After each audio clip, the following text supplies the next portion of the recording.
They didn't want you to know this, because if you did, you would never see the world the same way again. You would no longer be just another cog in the machine. You would become the watchmaker. From an early age, they taught you to obey, to raise your hand to speak, to wait your turn, to memorize dates, formulas, and ready-made phrases. They disguised this training as education, but what they really did was implement a system of cognitive containment. A mental break meticulously calculated to prevent you from developing the only skill that could set you free. Thinking like a creator, not a follower. This is not a conspiracy theory. It is social architecture. The modern educational system was born in the factories of Prussia in the 19th century. A model created not to train leaders, but to forge soldiers, workers, and predictable, disciplined, and interchangeable employees. It was necessary to tame thought, to prune doubt, to silence imagination. And this structure was exported to the world as progress, as civilization. But at the heart of this modernity was a dark strategy to eradicate mental individuality. Free thought was replaced by schedules, bells, and standardized tests. Doubt was replaced by grades. Genius was replaced by averages. And what did they do with those who escaped this? They called them freaks. Einstein, for example, was seen as slow as a child because he didn't fit into school standards. Tesla was considered eccentric, Da Vinci an obsessive. But what these geniuses had in common was not a magical gift. It was a refusal to accept that their minds should operate in imposed molds. They visualized, questioned, simulated. They didn't repeat, they created. They didn't obey, they reinvented. Meanwhile, you grew up hearing that intelligence was something you were born with. You're good with words, he's good with numbers.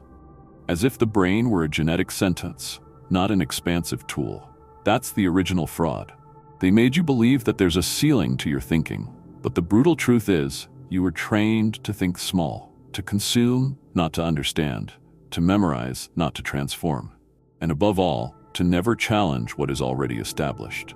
Nietzsche said that education is the domestication of the wild spirit, and he was right. But the German philosopher saw this with anguish, not with pride. The spirit that dares to think outside the culture's ready-made menu suffers, is ridiculed, is excluded. That is why so many prefer a comfortable cage to the uncertain jungle. That is why genius has been surrounded by myths, to seem unattainable, mysterious, almost divine. But what if genius is not a gift, but rather a specific mental system? What if it is trainable, replicable, installable? The problem is not your intelligence. It is the operating system that was installed for you. A slow, linear, obedient code. And like any software, it can be rewritten. But for that, you need something more dangerous than diplomas or courses. You need strategic vision, methodical doubt, disciplined rebellion. You need to stop operating in fear of making mistakes, because that's exactly what schools taught you, that making mistakes is failure, when in fact, making mistakes is a laboratory. The truth is that the entire system was built to seem inviolable, but every structure has cracks.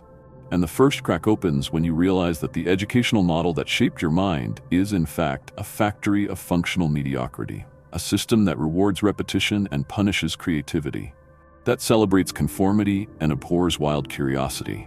You're not broken. You're just stuck in a mold that wasn't made for minds that want to think like gods. And here comes the contradiction that no one wants to admit. The more you question, the further you distance yourself from the majority. The more you awaken, the more the world calls you strange. Mediocrity is socially comfortable. Genius, by its nature, is solitary. But it's in this discomfort that power begins to emerge. Because thinking like a god is not a divine privilege. It's a strategic choice. A choice that starts right now. And if you're ready for this journey, then you need to understand one thing. What's holding you back today aren't visible handcuffs. They're mental bars that you accept as truths. Brace yourself. The reality you know is about to collapse. The problem was never you. The problem is that the world around you was designed to seem real, when in fact, it is just a simulacrum. A theater of shallow ideas where the script is handed to everyone while they are still children and few dare to improvise. The system that made you dumb in school is not dead. It has become more sophisticated. It has become invisible. It has abandoned the blackboards and infiltrated the feeds, the short videos, the slogans that seem profound but only distract. You wake up, swipe, and think you are getting informed, but you are just being sedated, mentally numbed by cheap stimuli that are addictive but do not educate. And while your mind tries to reason, the algorithm delivers more dopamine and less depth. Here is the brutal truth. The present is not a field of knowledge. It is a field of distraction. The new containment system does not require police surveillance. It hides in comfort. It does not impose censorship with weapons. It offers tailored entertainment. And every second that you passively consume something that doesn't transform your mind, you reinforce an invisible prison, that of mental superficiality. Social networks are not neutral. They operate like behavioral engineers. Each scroll feeds a machine that calibrates what you see, what you feel, what you believe. And the most dangerous thing, it delivers packaged, ready-made certainties, optimized so that you don't think. Deep thinking has been replaced by hot takes, by 15-second opinions. Real knowledge has become boring texts. Doubt has become unnecessary existential crises. But it is in doubt that true power is born. And that is exactly why it has been discouraged. Do you remember the last time you spent hours in silence reflecting on a single problem? Probably not, because the present hates depth.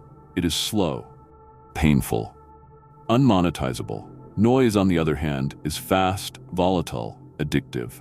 And here comes the system's greatest trick. It makes it seem like you are thinking, when in fact you are just reacting. And if you try to escape this, you will see the price. Because lucidity comes at a high price. The solitary thinker feels the friction of not belonging. While everyone else is distracted, you observe. While everyone else applauds the superficial, you question. And this generates a side effect: isolation. Extreme intelligence, when not well managed, can corrode. Tesla died broke, talking to pigeons. Nietzsche went mad. Van Gogh cut off his own ear. But they all had something that the world around them did not understand: excessive vision. Being more intelligent than average is not glamorous. It is a responsibility. It is a burden. It is the constant risk of falling into arrogance or giving up, of thinking you are superior and despising others, or of feeling so different that you no longer see any point in explaining yourself. But there is a way out, and it starts with a radical repositioning. Stop expecting others to think like you, and start using your mind to understand the mechanisms that govern this collective behavior. Not to judge them, but to overcome them. The system that governs the present is, essentially, a market for attention. And like any market, it rewards scarcity. What is rare is worth more. And right now, what is rarer than ever is the ability to think deeply, to connect distant ideas, to see what is not being said, to silence the noise and hear the reasoning. That is why the few who master this level of thinking do not just excel, they dominate. But be careful. Mastering the present requires more than information. It requires mental structure. It requires an armored brain capable of withstanding the avalanche of daily mediocrity. And that is exactly what you will learn to install in the next chapter. A brain code inspired by the greatest geniuses in history, but adapted for the digital jungle of now. Because thinking like a god is not just a pretty metaphor. It is a brutal necessity in a world that was designed so that you never access your mental divinity. And if you've made it this far, you're already halfway to breaking through that veil. Now that you understand how your mind has been shaped to obey and how the present conspires against deep thinking, the most dangerous and most powerful moment of this journey has arrived. The time to rewrite the code. Because thinking like a god is not about feeling superior. It is about operating at a level where the world stops being a confusing maze and becomes a board under your strategic vision. And for that, you need more than inspiration. You need a new brain operating system. A code that replaces the pattern of passivity with a cycle of uninterrupted mental construction. The first pillar of this system is strategic visualization. It is not about imagining positive things, as motivational gurus teach. It is about simulating realities with the precision of an architect. Tesla designed entire machines in his mind before touching a tool. Einstein visualized concepts as if they were movie scenes. Geniuses do not think in sentences. They think in internal experiences that seem more real than reality itself. And you can practice this. The next time you learn something, don't read it. Watch it, feel it, Reconstruct the information like a mental movie.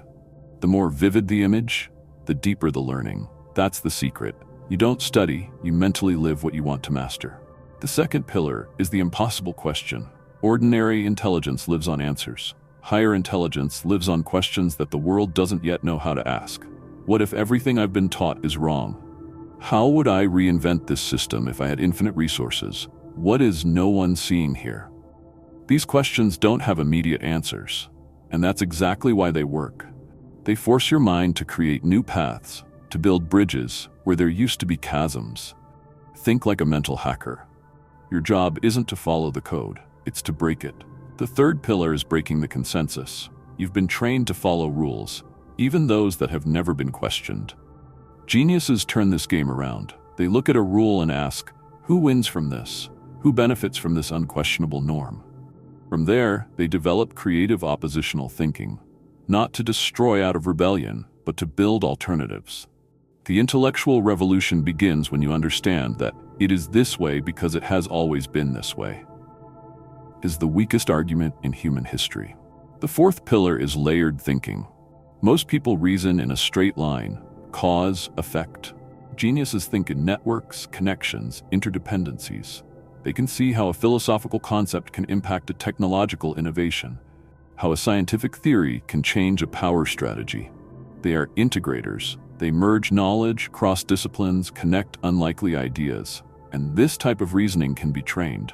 Take two completely different ideas, like shamanic ritual and corporate strategy, and force your mind to find points of intersection. This activates brain zones that formal education has never touched. And finally, the fifth pillar, cognitive shielding. There is no point operating with elite thinking if your mind is invaded every day by mental garbage. A modern genius is a relentless healer. It selects what enters the mind like a warrior selects his weapons. It doesn't consume just anything. It filters. It asks, does this expand my mind or just entertain me? Does it make me grow or just make me forget that I'm stagnant? The mind that thinks like a god protects its inner territory like a castle under siege. And that castle, when well protected, becomes the basis of real power. But with great power comes a risk that few talk about. The self-sabotage of the intellect. The genius that doesn't balance itself with action becomes a paralyzed thinker. The sharp mind that finds no channel for execution rots in overthinking. Strategic discipline is needed. It's not enough to think better. You have to act with precision. Turn insight into execution, wisdom into results, because thought without action is just vanity disguised as virtue. And here's the last truth that few can bear to hear. The world is not ready for those who think like a god. It will attack you, discredit you, ridicule you, until it can no longer ignore you. Because when you activate this mental mode, something changes. You no longer go with the flow. You dictate direction. You become the exception that bothers, the mind that confronts, the name that cannot be erased. And when you master this structure, you will no longer need to shout. Your presence will speak for itself. Because those who think like gods do not need permission. They create their own throne. And the world, whether they like it or not, will be forced to watch. Be honest. Have you ever felt that no matter how hard you try, no one truly sees you? It's not about lacking value. It's about knowing how to make it visible. The social game isn't fair. If you don't know the rules, you're left behind, but you don't have to stay invisible. In the Anti-Weak audiobook, I share 22 strategies to master interactions, gain respect, and step out of the shadows. Click the link in the description now and start the transformation only you can make happen.